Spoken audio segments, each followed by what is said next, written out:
Jonathan Perry. Are thetans inherently male or female? It sounds as if a thetan is just a thetan. So why would homosexuality be a problem?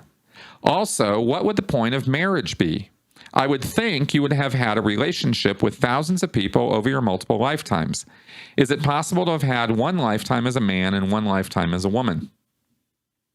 All right, so this question comes up from time to time, and let me go into a bit of a deeper dive than maybe I've done before on this, okay?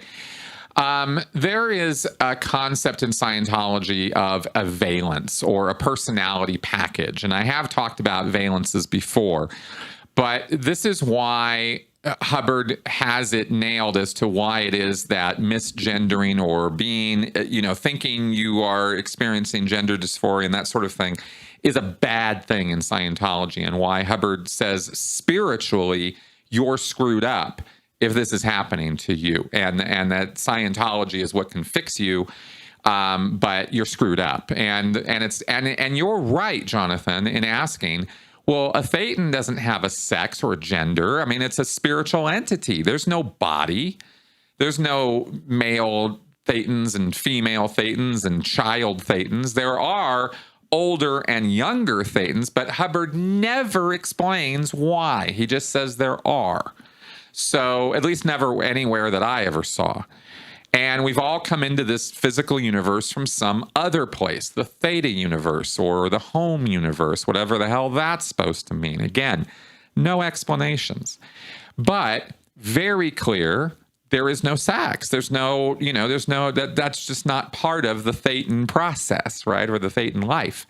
They wouldn't even, understand the concept until they got bodies, and bodies reproduce, and, there's male and female.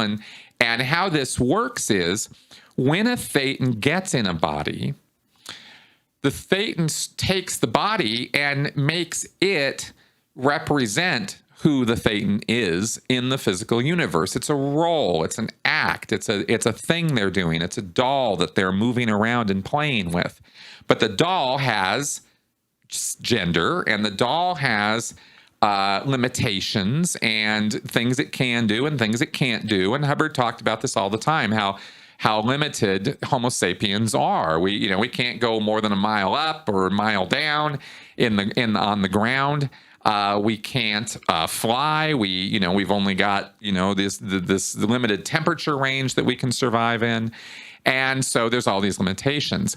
The thetan takes all of that on as his own, or if it's a female body, her own, and assumes this identity, assumes this valence. Okay, so the valence is a personality package. It's who this personality is. And if you're a male, then you've got all these male things. And if you're a female, you've got all these female things. And Hubbard was a product of the early 1900s in terms of his thinking about this. So all the current thinking was completely alien to his way of looking at the world. He never, gender dysphoria, transvestites, homosexuality, to his way of thinking, all of that was perverted nonsense. It was immoral behavior, and it was a choice people were making to be that way. Or, as he put it in Dianetics, it was a restimulation of earlier stuff back on the track, earlier trauma that was causing the person to have this gender dysphoria or sexual misidentification or confusion or insistence that they be in a female valence personality when they have a male body. Hubbard said, well, this is a misidentification. This is wrong because you're acting as though you have this female valence. And he would be the first to admit you have had thousands and millions of female bodies in the past as well as male bodies. And I ran incidents in my past where I was a female as well as a male, imagining what that would be like, right? But at the time, I thought I was having real memories. Anyway, so these valence packages, though, are kind of important in Scientology because these are part of the reason why you get screwed up is you're taking valences or personalities from your past and you're piling them on now. and they're inappropriate. They don't fit now. They fit back then. So you're using them now to solve problems you're experiencing now, and that's not good. That's part of the problem of why you're stuck in a body, is because, all these things rely on the fact that you're going to have a body. The valence or personality of a thetan who doesn't have a body would be a very different personality or point of view and perspective than, the personality of somebody who believes, I'm a guy and I'm going to have one life and I'm going to die and that's going to be it. That's a very limited point of view compared to a thetan who has an infinite point of view. And thetans have, through the experience of life after life after life, have been dwindled down in their awareness down to the point where they truly believe this is all there is. It's YOLO. You only live once. And so here you go. You are a body. And of course, in Hubbard's way of thinking, that's not true. But this is what you believe.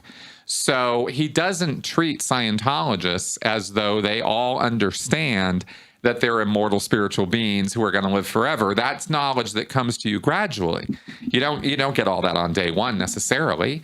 And so you have to deal with the person in front of you, because just because I explain to you that you're a thetan who has lived forever doesn't mean you suddenly go, oh, ding, and I'm OT. Now I can flit off to Mars, right? It doesn't work like that.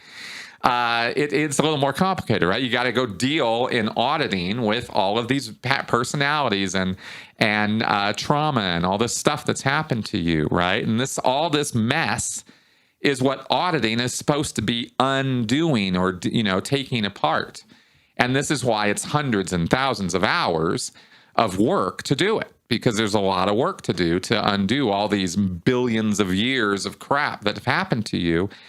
And Hubbard, glorifies Scientology by saying, look, it's a lot of work, but it's kind of a miracle that we worked it out, that you could get all of this in one lifetime, that you can undo all of the billions of lifetimes you've had in just one lifetime. Like, what? This is a miracle. You should be happy, right? And this is how it's presented to Scientologists. So I hope in all of this, I'm painting this picture here where it's really not as simple as, oh, you're just a thetan and you don't have sex, and so why is homosexuality a problem? Homosexuality is a problem because you're in a male body, and according to L. Ron Hubbard, that means a male personality is what's appropriate. So if you have some kind of female thing going on or some mixed thing going on, some sort of pansexuality thing going on, you're not really being in valence. You're not really being a guy. You're being all these other things, and you're drawing on your past life experiences to feed those personalities, and that's called restimulation, and that's bad. Because restimulation is pulling in all this energy and mass on yourself, and this is how you get sick, and this is how you have accidents, and this is how you get all screwed up and have chronic pains and chronic conditions. And Hubbard just thought that this whole dysphoria problem or transvestitism, et cetera, are all just confusions, are all just restimulations that are happening to the person. And if you were to audit them and clear all that away, they would no longer have any of that. That wouldn't be part of their personality anymore. It's all bunk, okay? Everything I just said is just Hubbard's nonsense, okay? So don't put it out there that this is what I think, but I'm just explaining how Hubbard kind of, if you go through, this is my interpretation of a lot of reading and a lot of listening to Hubbard on this subject. And this is kind of what I walked away with. Other Scientologists, other former Scientologists might have other explanations for this from their view and their experience, but this is what I know, and so that's what I can share. And I hope all of that makes a certain kind of sense, even though it really is kind of all nonsense.